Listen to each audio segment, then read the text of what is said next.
राज्यपाल जिष्णुदेव वर्मा यांच्या हस्ते पदवीदान समारंभात विद्यार्थ्यांना पदवी प्रमाणपत्र प्रदान करण्यात आलं। आजच्या स्पर्धात्मक युगात यश मिळवण्यासाठी तांत्रिक ज्ञानाबरोबरच संवाद कौशल्य, डिजिटल व एआय साक्षरता, चिकित्सक विचार, सर्जनशीलता, नेतृत्व आणि मजबूत नैतिक मूल्ये आवश्यक असल्याचे प्रतिपादन राज्यपाल जिष्णुदेव वर्मा यांनी केले। विद्यार्थ्यांनी जिज्ञासू राहून स्वतंत्र विचार करावा, उद्योजकतेचा स्वीकार करावा आणि आयुष्यभर ज्ञान संपादन करावे असेही आवाहन त्यांनी यावेळी केले। पुण्यश्लोक अहिल्यादेवी होळकर सोलापूर विद्यापीठाच्या 22व्या पदवी प्रदान समारंभात ते बोलत होते। यावेळी ज्येष्ठ शास्त्रज्ञ पद्मभूषण प्राध्यापक डॉक्टर ज्येष्ठराज भालचंद्र जोशी यांना मानद डीएससी तर सामाजिक कार्यकर्ते पद्मश्री गिरीश प्रभुणे यांना मानद डीलिट पदवी प्रदान करण्यात आली। राज्यपालांनी सुवर्ण पदक विजेत्यांमध्ये विद्यार्थिनींचे मोठे प्रमाण असल्याबद्दल आनंद व्यक्त केला। तंत्रज्ञानासोबतच मानवता, करुणा आणि समाजसेवेची भावना जपणे आवश्यक असल्याचे त्यांनी यावेळी सांगितले।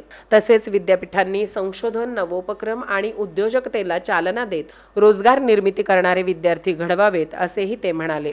कुलगुरू डॉक्टर प्रकाश महानवर यांनी विद्यापीठाचा वार्षिक अहवाल सादर केला। यंदा 11,881 विद्यार्थ्यांना पदवी, 162 जणांना पीएचडी आणि 57 सुवर्ण पदके प्रदान करण्यात आली असून त्यापैकी 44 सुवर्ण पदके विद्यार्थिनींनी पटकावली असल्याची माहिती त्यांनी दिली। कार्यक्रमापूर्वी राज्यपालांनी विद्यापीठाच्या स्टार्टअप प्रदर्शनाचे उद्घाटन करून पाहणी केली।